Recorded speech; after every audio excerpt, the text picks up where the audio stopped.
Kita sudah berbuat maksiat, tapi Allah tidak tegur-tegur kita. Kalau kapan kita berbuat salah langsung dihukum Allah, berarti nampak kemurkaan Allah itu. Bisa kita cepat memperbaiki diri, bisa kita percepat mengintrospeksi diri kita, tapi Allah sembunyikan kemurkaannya itu. Sudah bermacam-macam maksiat yang dikerjakan oleh seseorang, tidak ditegur-tegur Allah, dibiarinya begitu. Ini berbahaya, dan itu sebenarnya adalah salah satu kelebihan umat Nabi Muhammad SAW. Karena Nabi pernah berdoa, jangan bayar kontan ya Allah murkamu kepada umatku. Cukuplah umat-umat sebelum saya yang Allah bayar kontan. Kalau zaman Nabi Musa, zaman nabi-nabi yang lain, itu kapan dia berbuat maksiat, langsung datang balasannya, jawabannya.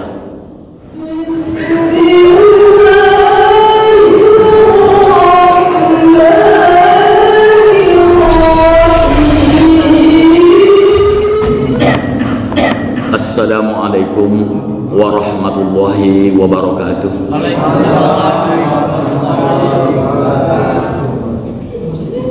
Alhamdulillahi rabbil alamin, wa bihi nasta'in ala umuri dunya waddin, wassalatu wassalamu ala asrafil anbiya'i wal mursalin wa ala alihi wa sahbihi ajma'in.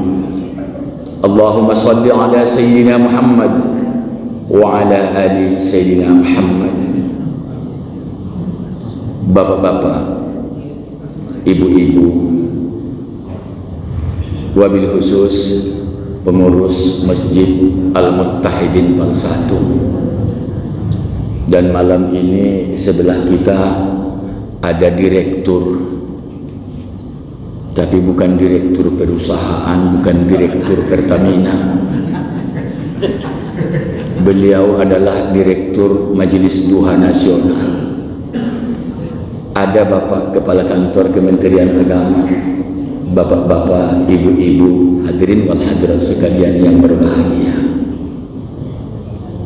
Tentunya kita sebagai hamba Allah yang lemah, yang tiada daya, tiada upaya, kecuali hanya kekuatan dan kemampuan yang diberikan Allah kepada kita. Seharusnya lah kita mensyukurinya dengan menggunakan nikmat dan kemampuan yang diberikan Allah itu kepada kita di jalan Allah Subhanahu wa ta'ala. Amin ya rabbal alamin. Salawat dan salam, Allahumma salli wa sallim ala sayyidina Muhammad wa ala ali sayyidina Muhammad. Bapak-bapak dan ibu-ibu, hadirin wal hadirat sekalian yang berbahagia, pada kesempatan yang mulia ini, alhamdulillah Allah masih memberikan kesehatan bagi kita,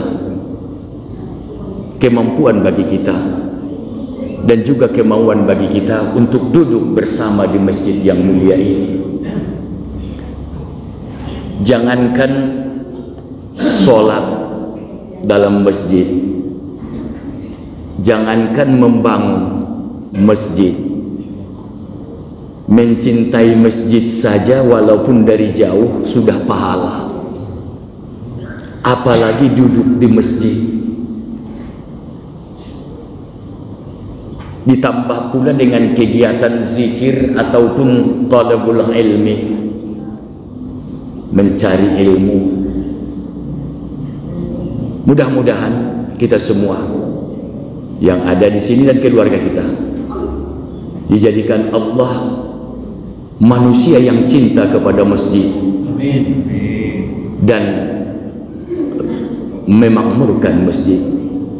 Innama ya'muru masajid Allah man amana billah Orang yang memakmurkan masjid itu adalah orang yang beriman kepada Allah.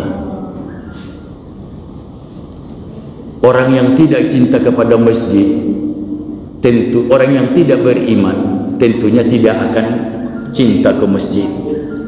Kita paksakan pun dia tidak juga amal, karena cinta itu tidak bisa dipaksa. Itu muncul dari diri sendiri dengan dorongan iman. Ibu bapak sekalian, malam ini sengaja ketua atau direktur MDN ada sebenarnya yang mau diselesaikannya di sini, ada hutangnya di masjid ini. Tapi saya bilang jangan dulu bayar hutangmu sebelum habis pengajian. Ngaji dulu saya baru bayar hutang, saya bilang. Jadi supaya beliau ikut bersama kita. Kalau kita bersama direktur kan aman kita kan. Ya kan? Ya di mana-mana Pak Kamenak, sebuah perusahaan kalau kita dekat dengan direkturnya banyak manfaatnya gitu. Beliau direktur majelis duha.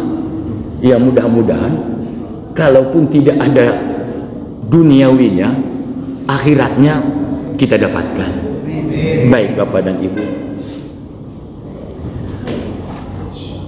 malam ini kaji kita bahwa dalam hidup ini banyak yang dirahasiakan oleh Allah, banyak yang dibuat Allah sebagai misteri bagi kita. Inna Allah Ta'ala katama sittah, sesungguhnya Allah Subhanahu wa Ta'ala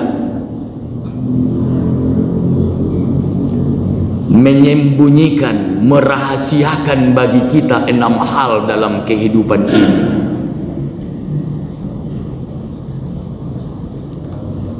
Tentunya ada tujuan, ada maksud tertentu. Kenapa hal ini yang 6 ini dirahasiakan oleh Allah? Tentunya sesuatu yang dirahasiakan dalam makna yang positif berarti besar hadiahnya. Apa namanya Ridwan? Door prize. Iya, door prize. Iya, door prize. Yang pertama, sering kita bacakan habis sholat Pak Imam, atau terutama di bulan Ramadan yang paling banyak kita bacakan, Allahumma inna nas'aluka ridhaka wal jannah wa na'udzubika min sakhatika wan nar. Ya Allah, kami meminta kepadamu di malam hari ini, di rumahmu yang mulia ini, di masjid ini, ya Allah, nas'aluka ridhoka, meminta keridhoanmu ya Allah. Permasalahannya, siapa yang sudah tahu bahwa kita diridhoi Allah? Siapa yang sudah tahu? Tidak ada. Direktur pun saya yakin tidak tahu beliau itu apa sudah diridhoi Allah atau tidak. Kalau diridhoi manusia jelas, ya kan? Tapi diridhoi Allah atau tidak? Ini adalah rahasia Allah. Tidak ada sedikit pun pemberian Allah kepada kita tentang tanda-tanda bahwa kita sudah diridhoi Allah. Kalau solat kita diterima atau tidak, ada tanda-tandanya. Ya, ada tanda-tandanya. Salah satu tanda solat kita telah diterima Allah, perbuatan kita semakin lama semakin baik.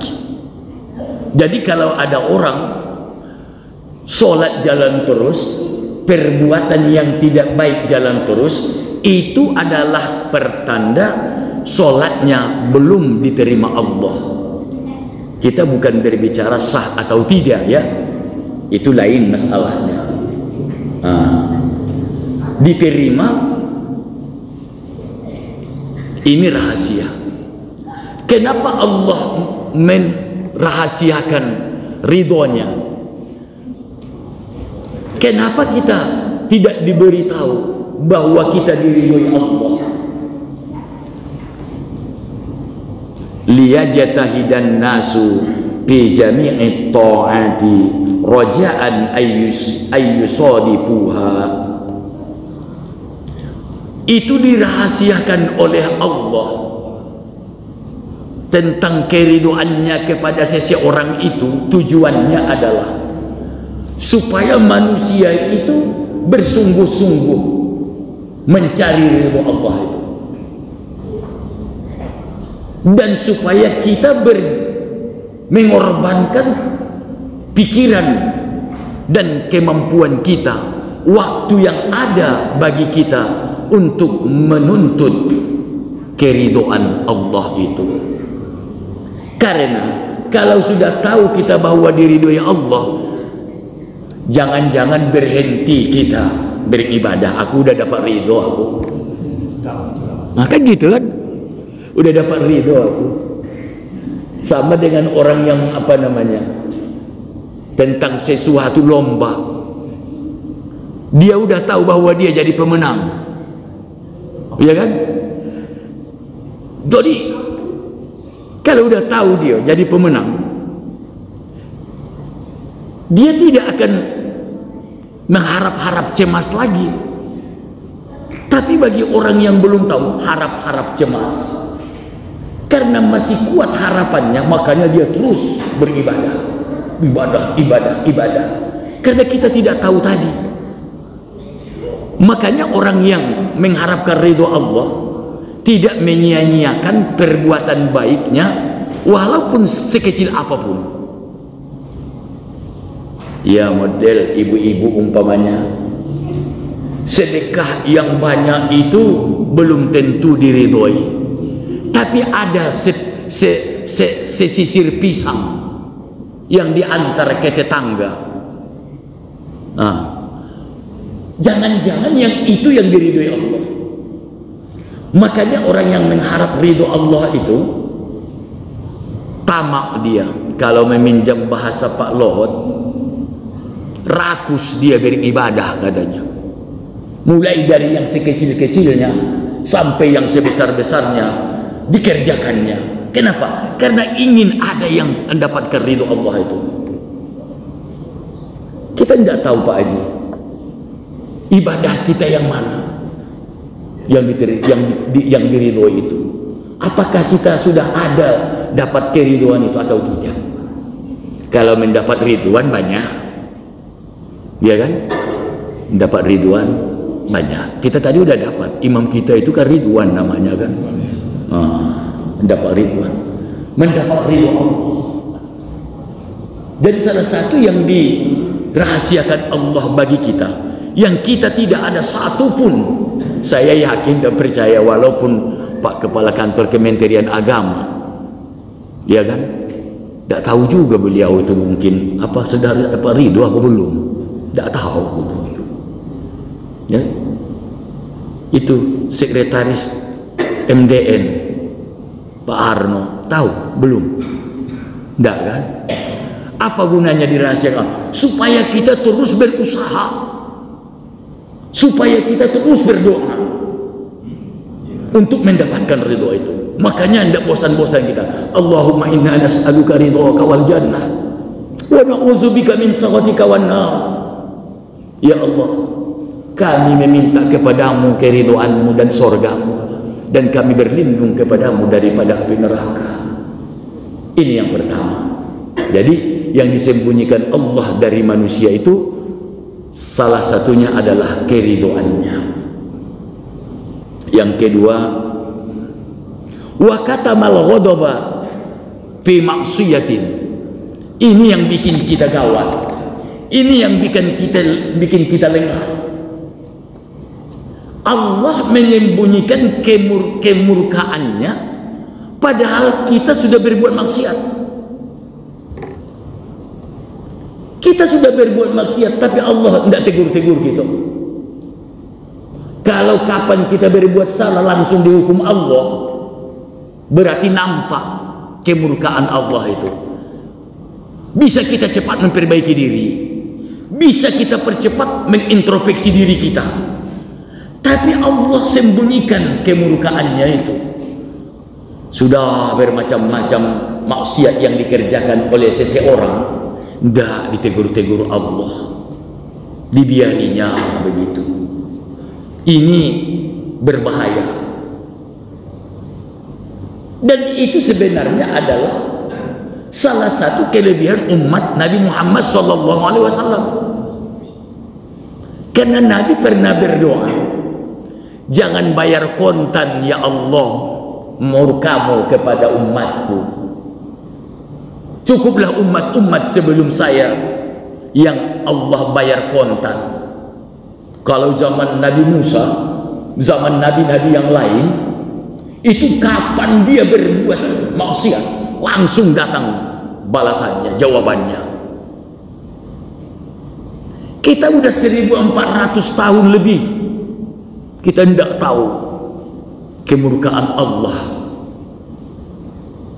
Ya, tidak tahu. Kalau dulu kemurkaan Allah kepada umat Nabi Lut, ya, umat Nabi Lut diceritakan dalam Al-Quran, langsung faja'alna safilaha a'laha, langsung dibalikkan Allah negeri itu, bukan bukan diturunkan, dilongsorkan, bukan, dibalikkan Allah, atas ke bawah, bawah ke atas. Ibarat pohon, pucuknya ke tanah, akarnya ke atas. Begitu negeri Nabi Lut itu, yang sekarang kita dengar dengan nama Laut Mati.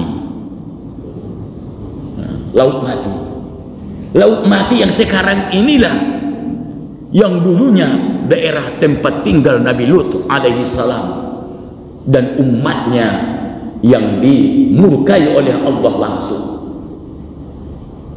Sampai sekarang masih nampak murka Allah itu. Apa? Sampai sekarang belum ada ahli perikanan yang bisa merekayasa supaya ikan hidup di Laut Mati. Sampai sekarang. Karena Laut Mati itu, jangankan ikan, lumut pun tidak bisa hidup. Lumut pun tidak bisa hidup di Laut Mati. Dan baunya sampai sekarang, mas, aromanya masih bau buntang. Sampai sekarang. Menurut penelitian, bahwa bumi yang ditempati oleh manusia sekarang ini, yang kita tempati ini, yang paling rendah, itulah dia sekarang. Dalam apa? Laut Mati itu. Masih nampak sampai sekarang murka Allah itu. Sampai sekarang belum ada yang bisa, sepintar insinyur pun, ahli perikanan, belum ada yang bisa membuat hidup ikan di laut itu. Sampai sekarang. Kalau dulu ikan laut tidak bisa dibudidayakan di sungai, iya kan? Tidak bisa. Tapi dengan Mbah Mujahir di Pulau Jawa berhasil kan? Ikan nila yang sekarang ini, itu kan di Jawa pembudayaannya itu. Dulu asalnya itu ikan laut, tidak bisa hidup di sungai, di air tawar. Dengan uji coba dan kesungguhan oleh Mbah Mujahir, alhamdulillah setelah 9 kali dia eksperimen berhasil. Sampai sekarang kita nikmati. Dulu kan namanya Mujahir itu. Kenapa disebut ikan Mujahir? Karena penemunya itu Mbah Mujahir, orang Jawa, di Jawa sana. Nah, itu Mbah Mujahir. Dia yang pertama itu. Dulu asalnya itu ikan laut. Nah, dengan pertolongan Allah, dia berhasil melalui eksperimen-eksperimennya, uji coba yang berkali-kali, berhasil. Sama dengan Apollo dulu ya. Kita dengar dulu Apollo 11, ya kan? Yang mendarat di bulan. Apollo 1 sampai 10 gagal. Setelah 11 berhasil. Kenapa? Karena baru ditemukan jawabnya dalam Al-Quran. Wa ma tanfuzuhu illa bisultan. Rupanya itu jawabnya. Kamu tidak akan mampu menembus penjuru itu, penjuru langit itu, kecuali mempunyai kekuatan, memiliki kekuatan. Dikaji oleh orang-orang itu, orang-orang yang pintar itu, maka mereka temukanlah bahwa kekuatan yang dimaksud adalah oksigen.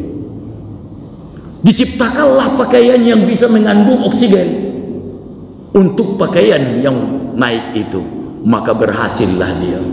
Rupanya kekuatan oksigen yang dimaksud dalam ayat. Makanya Al-Quran itu sampai kapanpun tidak akan habis-habis pembahasannya. Ilmu teknologi yang dalam Al-Quran tidak akan selesai, Pak. Tidak akan selesai dalam pengkajian kita. Makanya semakin dikaji, makin dalam nanti pembahasannya, makin canggih dia. Contoh, dalam Al-Quran diceritakan bahwa ada manusia yang bisa berbicara walaupun berjauhan.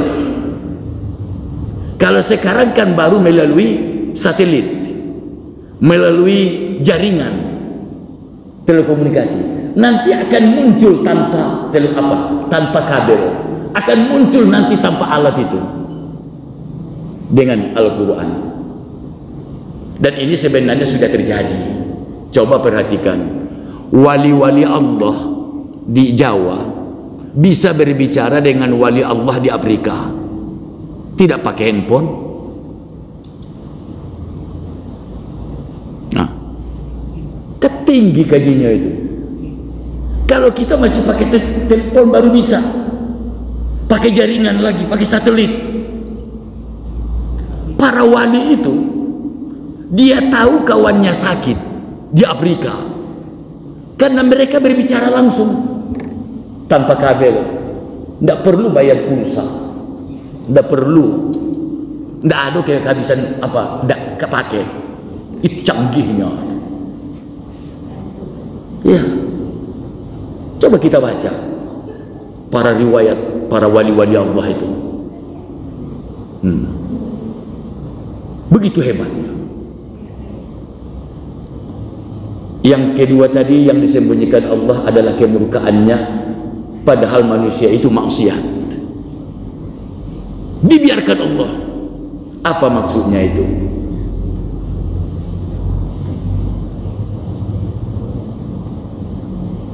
Liyajtanibahan nasu khasyatal wuqu'i fihi. Sebenarnya tujuannya agar manusia itu menghindari maksiat, supaya jangan dikerjakannya. Karena kalau dapat teguran bisa dia memperbaiki diri. Tapi tidak ditegur Allah supaya ada kesempatannya untuk memperbaiki dirinya. Jadi jangan karena guru tidak marah kepada murid itu dianggap sebagai tidak adanya perhatian. Tapi sebenarnya dia menunggu kesadaran. Itu yang kedua. Yang ketiga, ini tidak ada bulan ini. Ini tidak ada di bulan ini. Ini waktu tertentu. Wa katama lailatal qadari fi syahri Ramadan. Allah merahasiakan kapan Lailatul Qadar itu pada bulan Ramadan. Malam yang keberapa dia? Kita tidak tahu. Macam tahun kemarin kita sudah berpuluh tahun ikut puasa, ya tak? Sudah berpuluh tahun kita hidup dalam bulan Ramadan. Sampai sekarang kita tidak tahu tanggal berapa kemarin Lailatul Qadar itu. Kenapa dirahasiakan? Agar kita jaga setiap malam itu. Kalau diturunkan Allah malam tanggal 17 Ramadan, umpamanya udah turun, banyak orang yang tidak ke masjid lagi tanggal 18 Ramadan, udah lewat Lailatul Qadarnya katanya. Iya kan? Kan banyak orang yang datang menjelang akhir, ya kan? Yang mengundurkan diri di pertengahan itu kan karena mudik dia itu kan. Banyak yang mundur, ya kan? Mundur sepi masjid karena 15 hari Ramadan udah mulai apa. Yang bertahan itu adalah orang-orang yang mengharapkan ridho dan Lailatul Qadar. Tapi Allah tidak beritahu kita apa sudah lewat malam kemarin atau malam besok, supaya kita jaga sampai akhir Ramadan, supaya kita betul-betul sungguh-sungguh menunggunya, mengisinya dengan kegiatan sampai akhir Ramadan.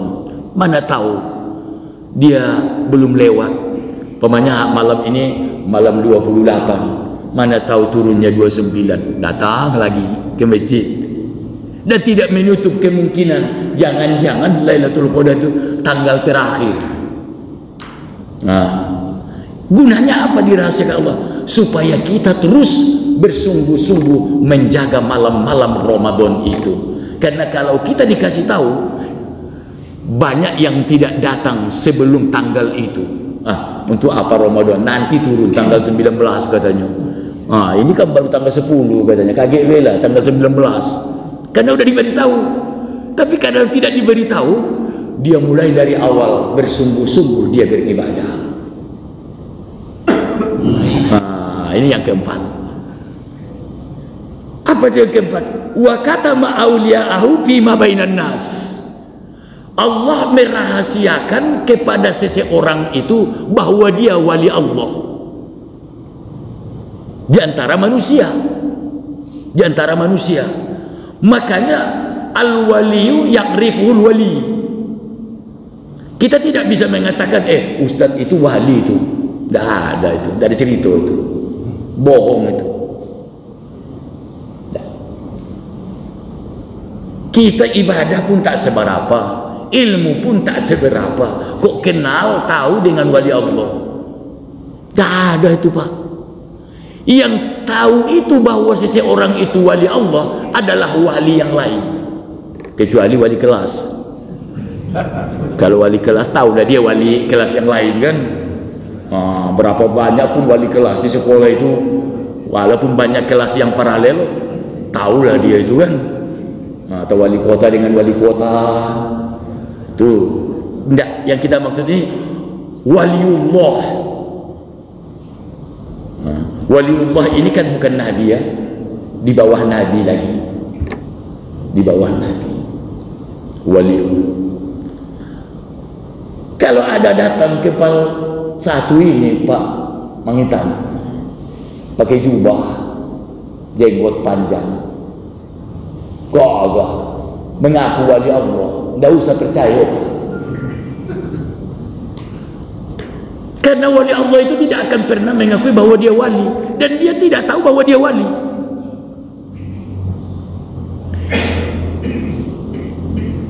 Jadi seandainya di antara kita ini ada yang wali Allah, orang yang bersangkutan sendiri tidak tahu itu. Pamannya Pak Zainal, pamannya. Kalaupun beliau wali Allah, dia sendiri tidak akan tahu bahwa dia wali. Itu rahasia Allah. Yang tahu itu bahwa dia wali adalah wali yang lain.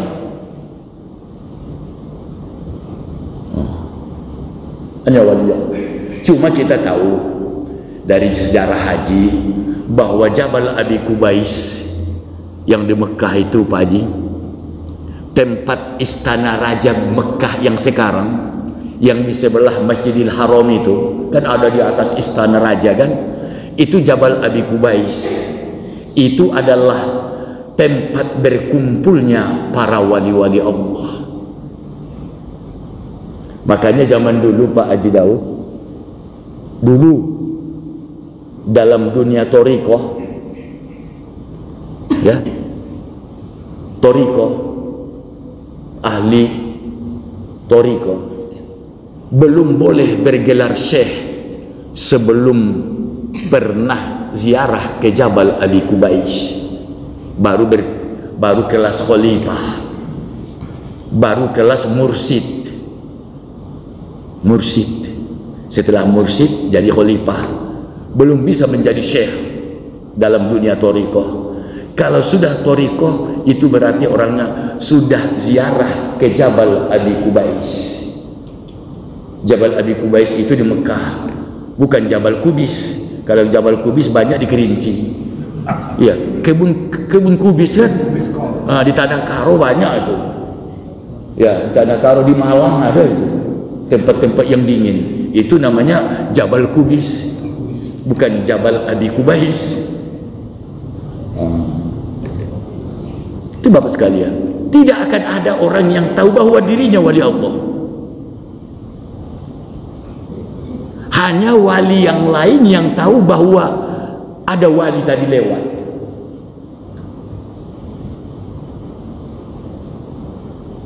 Ya, nggak tahu. Mudah-mudahan di antara kita ini ada yang sampai derajat wali, ya kan? Tapi itu tidak diketahui, ya kan?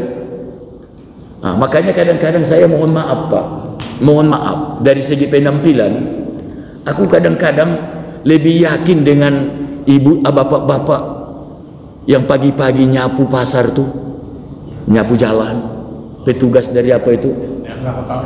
Dari Perkim. Apa itu? Hah? Yang kebersihan jalan ini. Saya lebih yakin kadang-kadang imannya itu daripada iman orang yang dua serbannya. Kita tidak tahu itu, entah siapa itu, entah hamba Allah yang dekat dengan Allah itu. Kita tidak tahu mereka siapa. Tadi subuh mungkin dia sudah menangis-nangis di hadapan Allah sebelum dia bekerja menyapu pasar, menyapu jalan. Jangan-jangan jeritannya di waktu subuh tadi sudah diterima oleh Allah. Walaupun penampilannya seperti itu, kita tidak tahu. Tidak tahu kita. Ini Bapak sekalian, jangan mentang-mentang pergi ke masjid bawa kitab model saya ini, wah dia udah hebat itu. Hebat apa? Belum tahu kita. Makanya banyak ulama menengok orang yang apa seperti cerita tadi, yang kerjanya apa namanya, ya kalau di Masjidil Haram itu yang tukang sapu itu Pak. Nah, tukang sapu Masjidil Haram, tukang pel itu, jangan-jangan dia lebih mulia dari imam itu. Ya, kita tidak tahu itu. Rahasia Allah, rahasia Allah. Ibu Bapak sekalian, itu yang di Mekah itu Masjidil Haram itu kan tukang sapunya itu kan banyak orang-orang Bangladesh macam segala itu kan, dari India. Makanya agak kecil-kecil badannya, bukan orang Arab itu.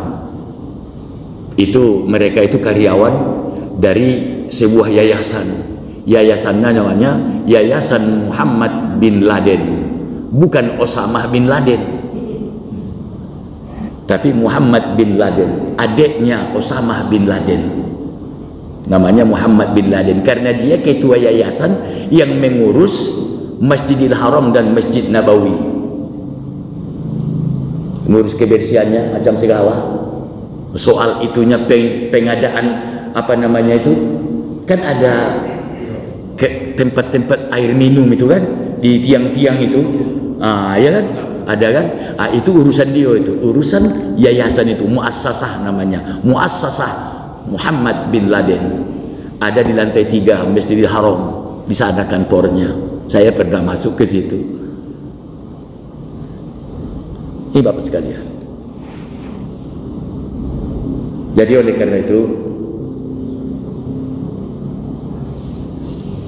Apa tujuannya dirahasiakan Allah?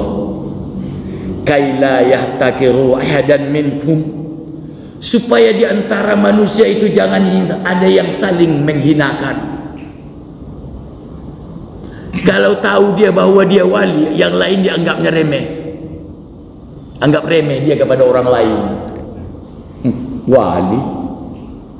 Tapi Allah tidak memberikan pengetahuan atau memberitahu dia bahwa dia wali. Supaya apa? Supaya la yahtakiru ahadan, supaya dia tidak menganggap orang lain satu pun yang lebih rendah dari dia. Karena kalau dia tahu bahwa derajatnya tinggi, itu dikhawatirkan menganggap orang lain apalah dia itu. Akan gitu jadinya. Itulah yang tidak dibolehkan itu. Supaya tidak muncul dari hati kita mengecilkan orang lain, menganggap sepele orang lain, menganggap hina orang lain. Allah rahasiakan bahwa seseorang itu wali Allah, bahwa dia tinggi derajatnya, tidak diberitahu oleh Allah. Yang kelima, ini tidak ada yang tahu ini, tapi tanda-tanda adalah dikit-dikit. Wa katamal mauta fil umuri, Allah menyembunyikan tentang kematian dalam umur kita. Tidak ada di antara kita yang tahu bahwa dia akan mati. Tidak ada. Ya, tidak ada. Kita ini tidak tahu kita. Inna lillahi wa inna ilaihi raji'un. Mudah-mudahan Allah menerima ibadahnya dan menempatkan di tempat yang sebaik-baiknya. Selasa malam Rabu kemarin, kita kan, saya tidak jadi ke sini karena ada yang dipanggil Allah, saudara kita. Kan tidak tahu kita itu. Beliau itu pun tidak tahu bahwa itu akhir hidupnya. Ya, tidak tahu dia.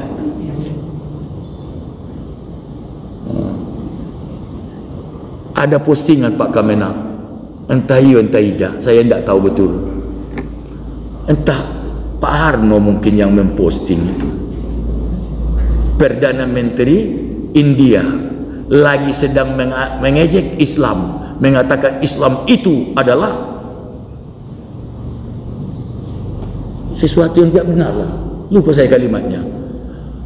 Pas kalimat itu diucapkannya, nyawanya pun diambil Allah. Perdana Menteri India lagi berpidato kan orang.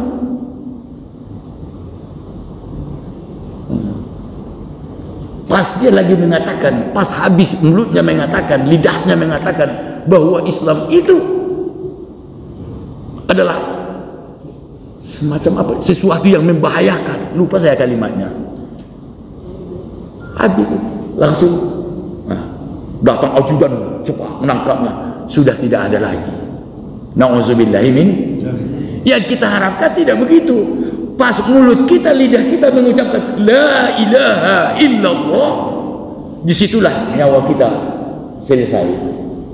Man kana akhiru kalamihi minad dunya la ilaha illallah dakhalal jannah. Siapa yang akhir kalimat yang diucapkannya di dunia ini la ilaha illallah, itu adalah orang yang dijamin masuk surga. Dalam riwayat lain, dakhalal jannah bighairi hisab, masuk surga tanpa ada perhitungan. Makanya diperbanyak la ilaha illallah itu. La ilaha illallah. Bapak sekalian, jadi dirahasiakan Allah kapan kita mati, supaya apa? Ayyastaqid dalil mauti fi kulli waqtin bil ibadati, supaya manusia itu mempersiapkan diri, mempersiapkan bekal untuk menghadapi kematian itu. Ya, kalau kita tahu umur kita 80 tahun, jangan-jangan sampai 50 kelapa muda kupas-kupasi, lagi muda puas-puasi. Kagetlah soal bertaubat. Umur saya kan jatah saya 80, masih ada, masih lama lagi. tapi dirahasiakan Allah supaya bersiap. Karena kita sudah diberikan Allah pengajaran, wa kafa bil mautil mau'izah. Cukuplah kematian itu sebagai mau'izah, pelajaran bagi kita. Kita tengok saudara kita. Saya mohon maaf, sepupu saya 3 minggu yang lalu masih muda, 46 tahun, sering bolak-balik nengok saya ke sini, mengunjungi saya. Baru habis nimbang kulit manis, dia toke, orang di Mustofawiyah sana, tapi dia tidak guru, abangnya yang guru. Dia tinggal di situ di Purba Baru. Dia toke Pinang, kulit manis, kopi, beberapa macam itu, termasuk kakao, coklat, banyak. Sehingga waktu kemarin jenazahnya tidak dibuat di rumah itu, di tempat abangnya. Kenapa? Barang banyak di rumah. Masih ada senilai harga 500 yang belum dijual. Saking banyaknya. Siapa yang tahu? Terkejut semua. Malah yang sering sakit abangnya. Alhamdulillah, tidak apa-apa. Ini tidak pernah sakit. 46 tahun. Ini kan mau'izah bagi kita. Si Anu walaupun apa, karena kita umur tidak tahu, si Anu kemarin cuma 46. Kata Pak Haji Bustomi, kalau jatah kita umpamanya 60 tahun, sudah 59 tahun, 11 bulan 29 hari, ya kan? Berarti cuma sehari lagi itu kan? Tentu orang akan jadi dirahasiakan Allah. Kita tidak tahu. Mudah-mudahan kita panjang umur. Dengan harapan kita umur kita dipanjangkan Allah, karena kita sadar bahwa belum cukup modal untuk balik, ya kan? Tidak ada kita ini yang berani mengatakan, aku baliklah besok, tidak apa-apa, ikhlas aku balik pun besok udah ikhlas aku, katanya. Berarti dia menganggap dirinya udah siap. Namanya apa? Ya kita takut mati bukan karena kematiannya, karena belum ada persiapan. Itu sebenarnya, itu yang kita takutkan, karena belum ada persiapan.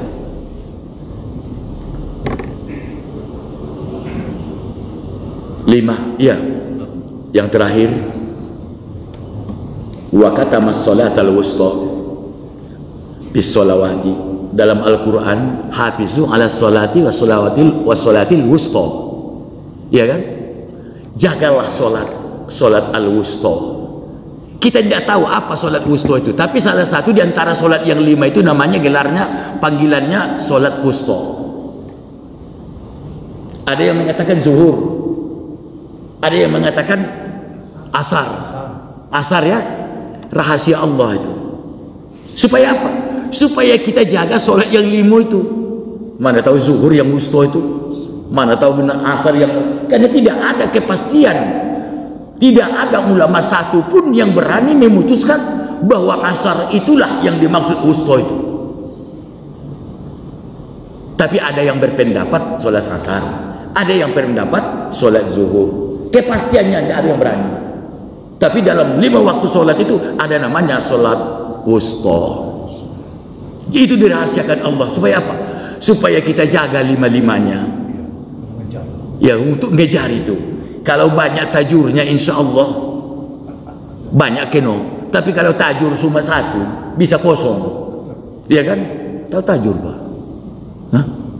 Tahu tajur kan? Mana tahu, di pasar Muartem besi bukan itu namanya. Iya kan? Tajur kan? Nangkap ikan tuh kan? Tuh. Kalau banyak kita pasang, Pak Haji, ya kan? Ya setidak-tidaknya 2 atau 3 dapat lah itu. Kenal di sini, kenal di sini. Nah, enggak kosong yang di sini berisi kan gitu kan. Jadi itu Bapak dan Ibu sekalian, ada 6 dirahasiakan Allah. Jadi tujuannya kenapa dirahasiakan? Supaya kita menjaga yang 5 itu.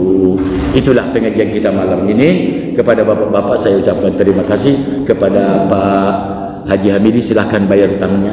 Wassalamualaikum warahmatullahi wabarakatuh. Waalaikumsalam.